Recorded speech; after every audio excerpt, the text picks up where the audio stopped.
جیسا کہ آپ جانتے ہیں کہ ایک طرف جو انڈیا ہے وہاں پہ تقریباً 250 شہروں میں سول ڈیفنس کی ڈرل شروع ہو گئی ہیں، اور دوسری طرف جو انڈیا پاکستان پہ دہشت گردی کا الزام لگاتا ہے، تو آج ایک دفعہ پھر بلوچستان کے علاقے مچ میں بھی پاکستان کی سیکورٹی فورسز کو ٹارگٹ کیا گیا اور ہمارے جوان اس میں جو ہیں شہید ہوئے ہیں، اور یقیناً اس واقعے میں بھی جو لوگ انوالو ہیں ان کو انڈیا کی پشت پناہی حاصل ہے۔ تو انڈیا کی طرف سے پاکستان میں بھی دہشت گردی کی جا رہی ہے اور پاکستان پہ دہشت گرد ملک ہونے کا الزام بھی لگایا جا رہا ہے۔ اب ہمارے ساتھ گفتگو میں شامل ہیں lieutenant general retired Nasir Khan Janjua صاحب، جو کہ سابق کور کمانڈر کوئٹہ بھی ہیں، لیکن ہم نے ان کو آج بلایا اس لیے کہ وہ 3 سال تک حکومت پاکستان کے نیشنل سیکورٹی ایڈوائزر تھے، 2015 سے لے کے 2018 تک، اور بہت اہم موقع پہ وہ پاکستان کے نیشنل سیکورٹی ایڈوائزر تھے، اور جو اس وقت انڈیا کی حکومت کی اہم شخصیات ہیں انہی کے ساتھ وہ ڈیل کرتے رہے۔ بہت بہت شکریہ ناصر جنجوعہ صاحب۔ سب سے پہلے یہ بتائیں کہ آپ کا ایکسپیرینس کیا کہتا ہے، یہ جو انڈیا نے سول ڈیفنس کی ڈرلز شروع کر دی ہیں، تو یہ ڈرلز کا کیا مقصد ہے؟ وہ کیا اپنی قوم کو تیار کر رہے ہیں؟ ان کو لگ رہا ہے کہ انڈیا جو ہے وہ ٹارگٹ بننے والا پاکستان ایئر فورس کا؟ دیکھیے، جب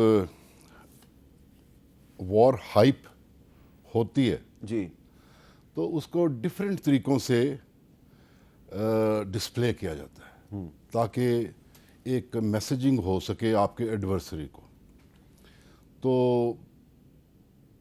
جس طریقے سے ہم لیٹ سے اپنی موٹر ویز کو اس طریقے سے کلیئر کریں کہ جہاز ہمارے لینڈ کر سکیں، تو پھر یہ میسیجنگ اکراس جاتی ہے۔ لیٹ سے ہم بلیک آؤٹ کی ریہرسلز کرنا شروع کر دیں تو میسیجز یہ اکراس جاتے ہیں۔ So they step by step they go on to create a sense that there is something happening. اچھا، تو یہ اپنی بات میں وزن ایڈ کرنے کے لیے چیزیں کی جاتی ہیں، یا بیسیکلی وار ہسٹیریا، یا وہ ماحول کریٹ کیا جاتا ہے، لوگوں کو ساتھ ملایا جاتا ہے، پبلک سپورٹ کی جاتی ہے، اور وہ اوپینین جنریٹ کیا جاتا ہے، جذبات کیے جاتے ہیں۔ تو بیسیکلی یہ ان چیزوں کا بھی ایک حصہ ہے جو جس راستے پہ انڈیا جو ہے وہ چل پڑا ہے اس کے بعد۔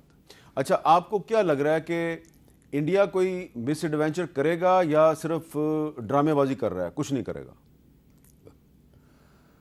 حامد میر صاحب، اگر تو کوئی چیز سوچ سمجھ کے کی جاتی ہے تو اس کو آئسولیشن میں نہیں کیا جاتا۔ کسی ایک ایونٹ تک پلان کرنا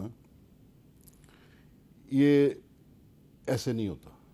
ضرور کوئی ایسی چیز کرنے سے پہلے کوئی اس کی پلاننگ ہوتی ہے کہ اگر یہ فرسٹ سٹیپ ہے تو سیکنڈ سٹیپ کیا ہوگا، پھر باقاعدہ اس کے ایکشن ری ایکشنز ان چیزوں کو وار گیم کیا جاتا ہے۔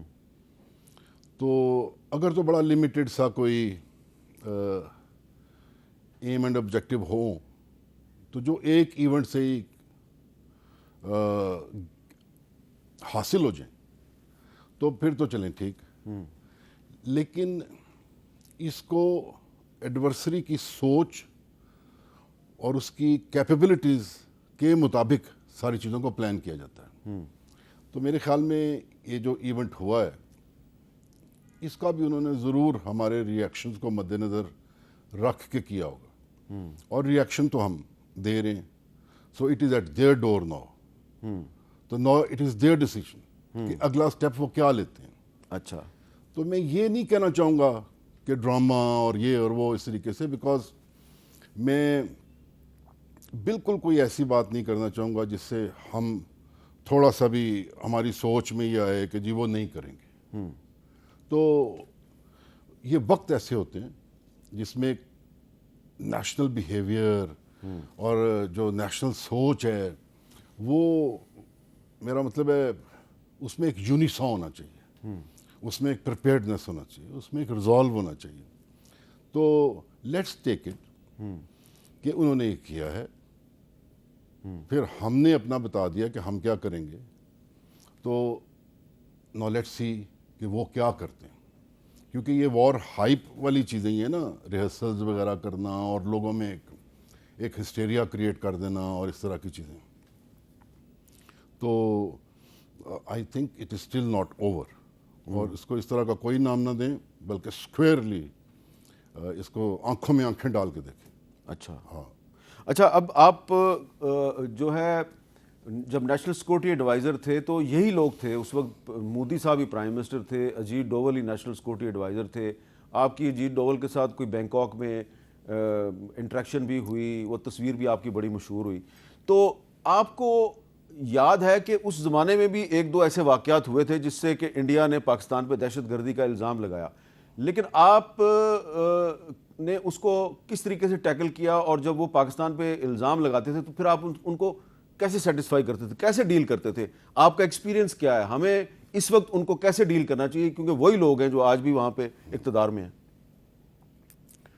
اصل میں جب میں نے یہ پوزیشن ٹیک آن کی تو اس وقت بھی بائی لیٹرلزم نہیں تھا. ٹھیک ہے. تو اس سے پہلے کسی میٹنگ میں انہوں نے کشمیر کا ذکر نہیں کیا تھا تو وہ سکٹل ہو گئی تھی, سرتاج عزیز صاحب ادھر گئے ہوئے تھے.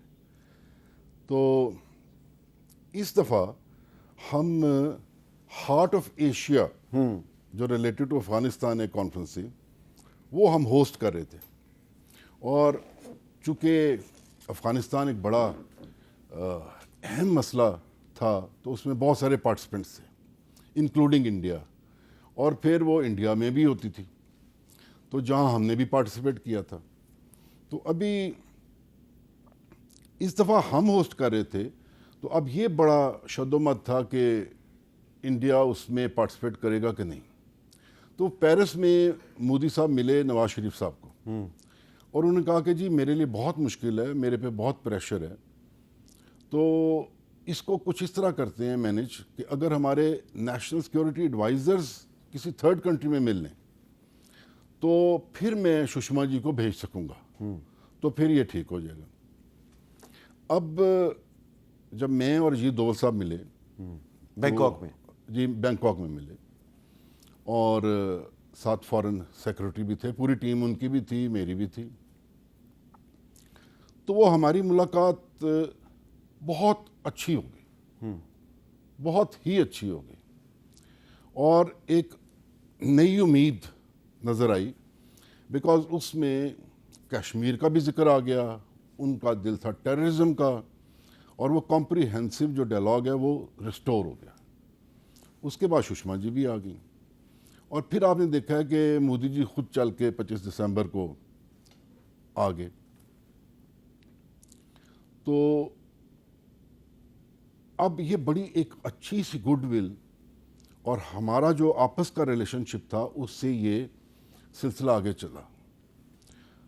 تو 25 دسمبر کو وہ آئے تو پٹھان کوٹ ہو گیا 1 جنوری کو.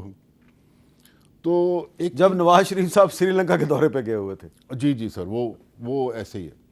تو وہ بلکہ جا رہے تھے جی, تو اب وہاں سے سکٹل ہونا شروع ہوا, لیکن چونکہ آپس میں رابطہ تھا تو ہماری بات چیت میں یہی ہوا کہ اس کو ہم انویسٹیگیٹ کرویں گے, اور ہم کلیکٹیولی دونوں مل کے بائیلیٹرلی اس کو کریں گے. باقاعدہ پھر ہماری ٹیم بھی گئی اور جا کے وہ پٹھان کوٹ تک لے کے گئے. تو یہ بڑا ایمیکیبلی یہ چیزیں چلیں,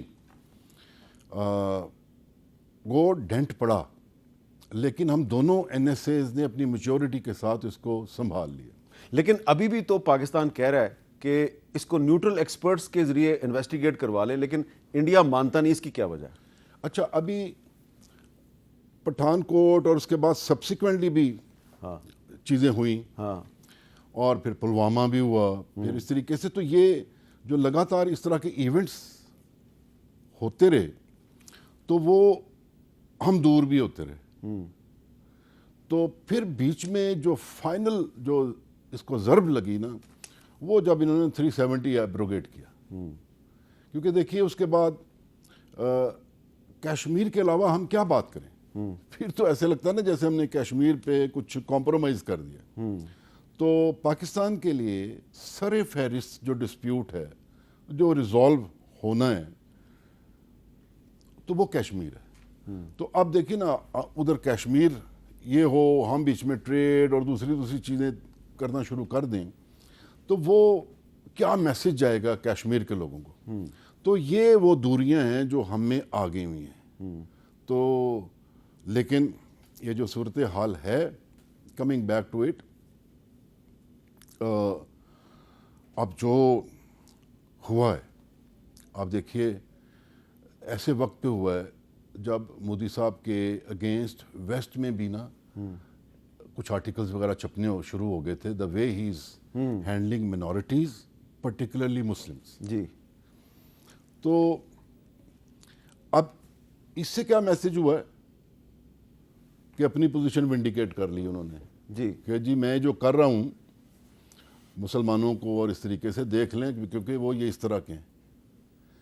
پھر اس میں وہ جو ہندوتوا ہے وہ مائنڈ سائز, وہ ذہن سازی بھی ہو رہی ہے اپنے جی.